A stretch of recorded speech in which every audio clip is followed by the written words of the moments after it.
This is Matador News. Hello and welcome to Matador News. I'm Kelsey Henderson. And I'm Alyssa Hoekstra. President Trump has unveiled his tax reform proposals that call for massive tax cuts and businesses and high-earning individuals. Treasury Secretary Steve Mnuchin presented the president's plans yesterday. This will pay for itself with growth and with reduction of different deductions and closing loopholes. Trump's tax reform would slash the corporate tax rate from 35% to 15%. It will reduce tax brackets from 7 to 3, as well as doubling individual standard deductions. Experts say it will mostly benefit wealthy Americans. Many economists say the cuts would increase the national debt by trillions of dollars. This could make Trump's tax goal a tough sell. Democrats Nancy Pelosi and Joseph Cawley are opposed to the plan. Saying, the growth in the economy will cover it, but the fact is it never has. It's a plan to help the wealthiest in this country, the wealthiest corporations in the world, at the expense of our nation's deficit. Democrats and some Republicans say they wonder how Trump's businesses will benefit from the cuts. They say the president needs to release his tax returns immediately. President Trump will not pull the United States out of NAFTA at this time. Trump made his decision yesterday after talks with the leaders of Canada and Mexico. The White House says the decision will allow the three countries to renegotiate their partnership to benefit everyone. Trump's decision came shortly after the report said he was considering withdrawing the U.S. from the trade agreement. The U.S. has been a part of NAFTA for 23 years. New documents show that former National Security Advisor Michael Flynn was warned by the Pentagon against accepting foreign payments in 2014. The documents on Flynn were obtained by the House Oversight Committee during an investigation by the Inspector General. The news comes just days after Representative Elijah Cummings said Flynn might have broken the law by not disclosing payments he received from a Russian television station. There is not one shred of evidence that General Flynn got permission to receive this foreign money, or that he acknowledged receipt of it. Flynn was fired as National Security Advisor in February. The State Senate Health Committee has voted to establish universal health care in California. The bill establishes a plan that would cover everyone living in California, including those without legal status. The state would pay for all medical expenses. The program would be funded by broad-based revenue, but there are no specifics on where the money would come from. The bill still needs to be approved by legislature and signed by Governor Brown. A new UCLA environmental report gave Los Angeles County a C in energy use and pollution. The mediocre grade is based on the rate of fuel use, poor commute times, and smog in LA. Researchers also note that local cities do have sustainability plans in place and have seen air quality improvement. Los Angeles has reduced its greenhouse gases emissions by 20% in 1990 levels and is on target to meet its 45% reduction goal by 2025. The government says that more than 1 million children had elevated blood lead levels between 1999 and 2010. Only 25% of those cases were reported to the Centers for Disease Control.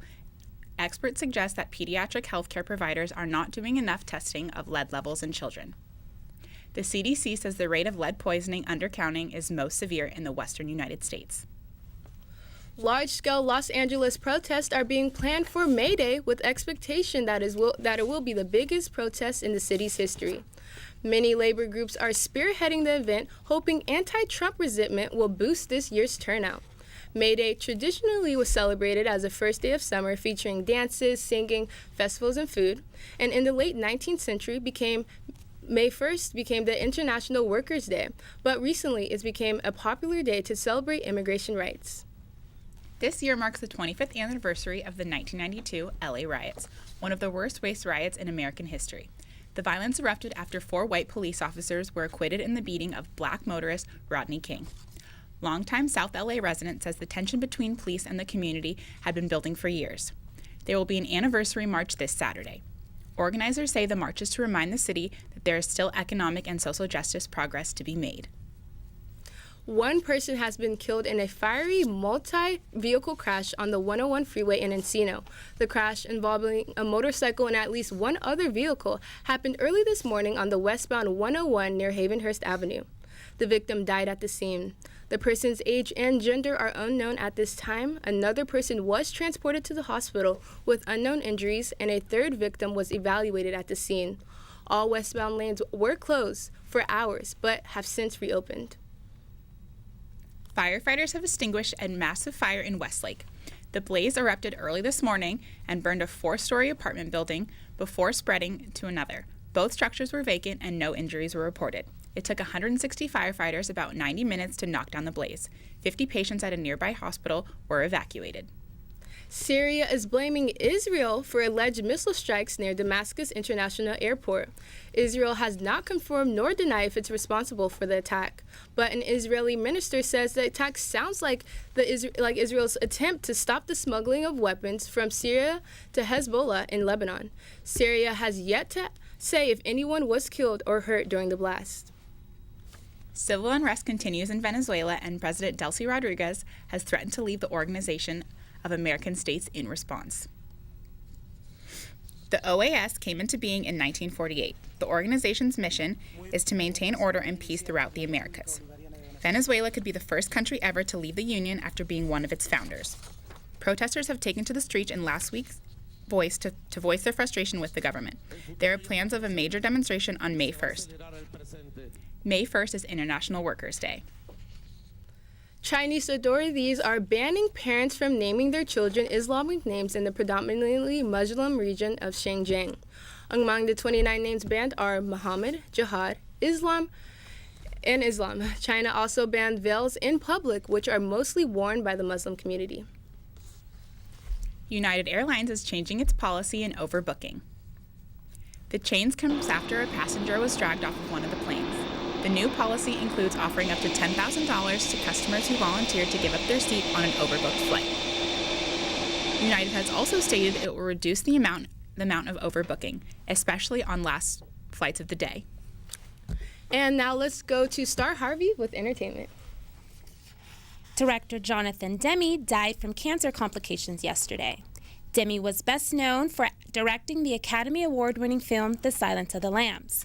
The picture is one of the 3 in the history of the Oscars that won for Best Picture, Actor, Actress, Director, and Screenplay. Demme was 73. It was a pirate's life for everyone yesterday at the happiest place on earth.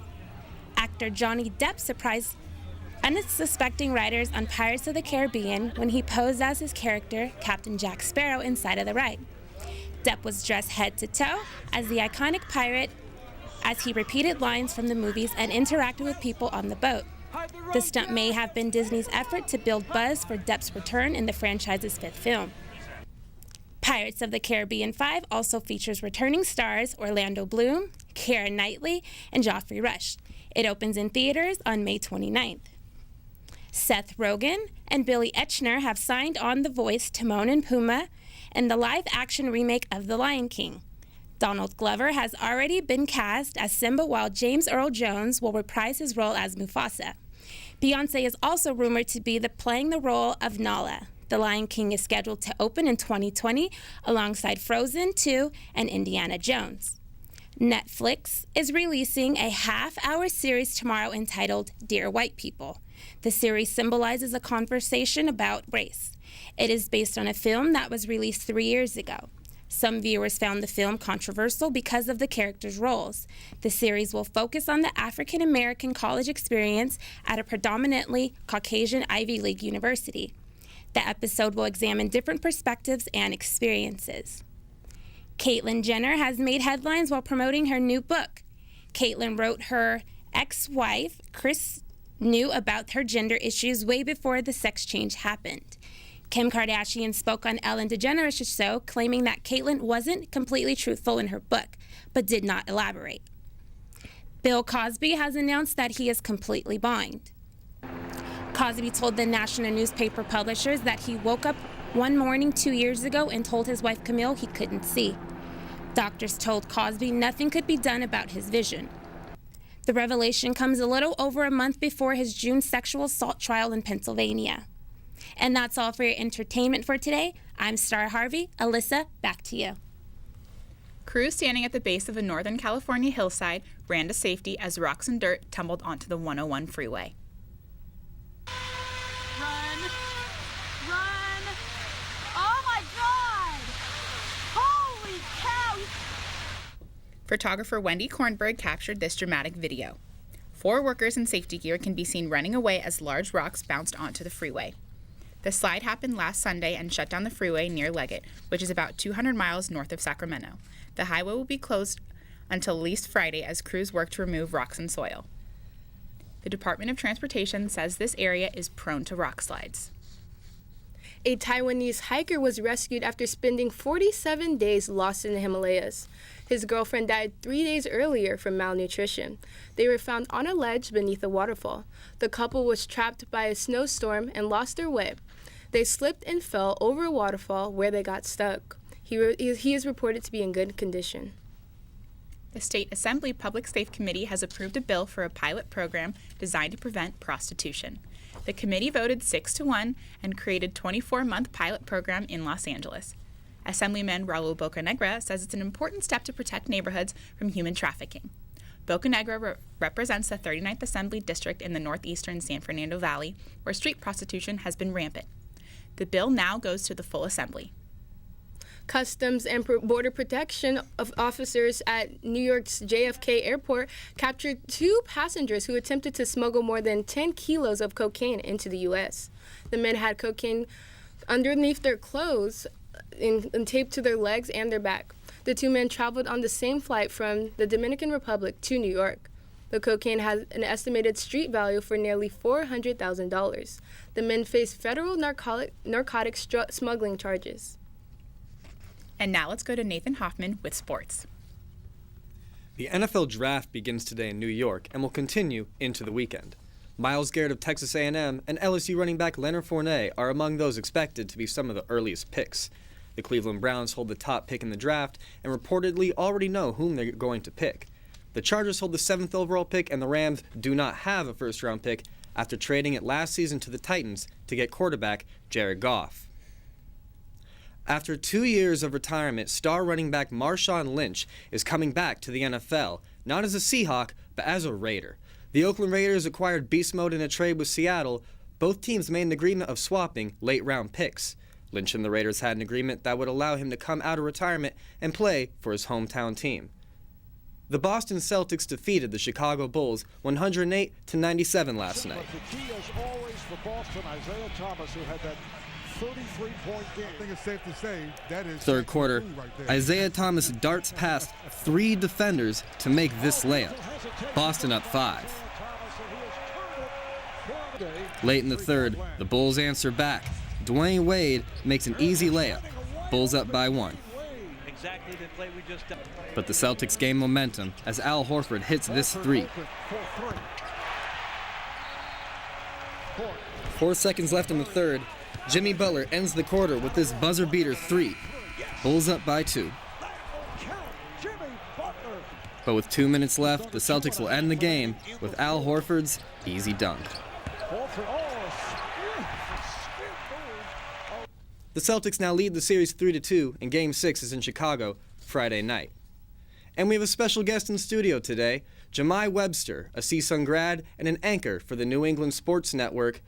Now, Jahmai, obviously the Celtics had a difficult start to the series and were caught off guard by the 8-seed Bulls. But how do you feel as though they have responded throughout the series? I think after going down 2-0, squaring up the series, and now taking a 3-2 series lead, I think they really responded. I think given the fact that they were dealing with their leader, Isaiah Thomas, his sister tragically dying in a single-car accident, I think that was a major hit on what this team was trying to aspire to and get into the Eastern Conference Finals and beyond.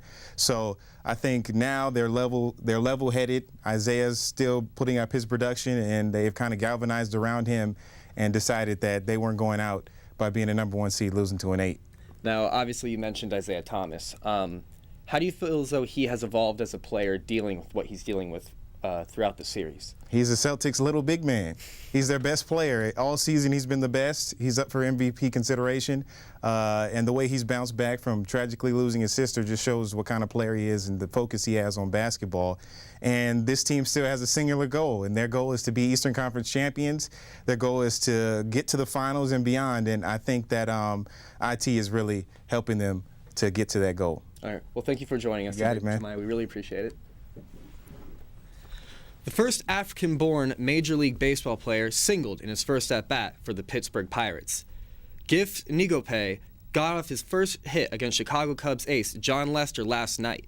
The 27-year-old was born in South Africa and signed with the team 9 years ago as an amateur free agent.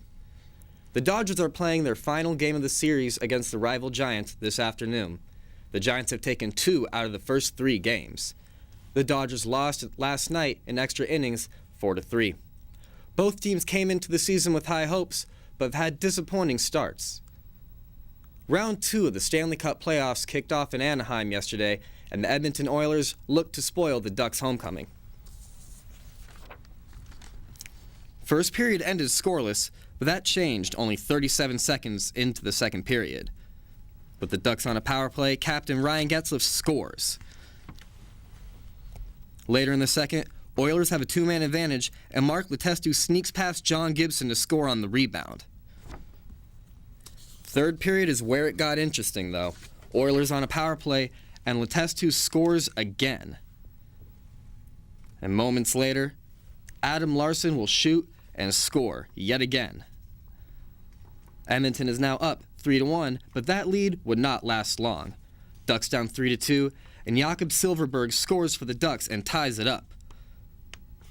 But with under 5 minutes left in the third, Larson throws the puck from behind the net. It actually bounces off the skate of Josh Manson and goes in for the goal. Oilers went on to win 5-3, and Game 2 is tomorrow at the Honda Center. And that is all for your sports today. I'm Nathan Hoffman. Kelsey, back to you. Police are searching for a man in North Highlands near Modesto who beat an 86-year-old woman to death and injured her 61-year-old friend. The attack took place on the track field of Highlands High School. Local residents are trying to cope with this brutal attack. You would think that they would be safe there. I mean, there's a school right there. Police are still investigating the attack. The CSUN Department of Chicano Studies is introducing a new course next semester. The course will integrate lectures on Latin America before the Spanish colonization with internship experience within the Los Angeles community. Students will have the opportunity to train at the Downtown Library and at the Getty Foundation. The goal of the class is to debunk myths about Latin American history. The professor teaching the class says she wants the course to be inclusive and hopes that her students will now be able to discover a larger understanding of history. NASA's Cassini spacecraft has made its first trip between Saturn and its rings, taking photos and collecting information. Cassini sent over 100 images back to NASA, giving humans its closest ever view of the planet and its massive hurricane. The photos are now available in a photo stream on NASA's website. Officials say even without detailed description, the planet's atmosphere is fascinating. Cassini has now been in space for nearly 20 years. The spacecraft is set to make its final grand finale with a series of 22 dives in between Saturn's ring on September 25th. The vessel is then expected to be safely disposed of inside Saturn's atmosphere. A 4-story Starbucks will be opening up in Chicago. It will be the largest Starbucks in the U.S. Besides coffee, the new Starbucks will serve fresh pizza. The Starbucks will take over a current location that houses Crate and Barrel. It is set to open up in 2 years. Thank you for watching Matador News, and a special thanks to our guest, Jahmai Webster. I'm Kelsey Henderson. And I'm Alyssa Hoekstra. Have a great afternoon.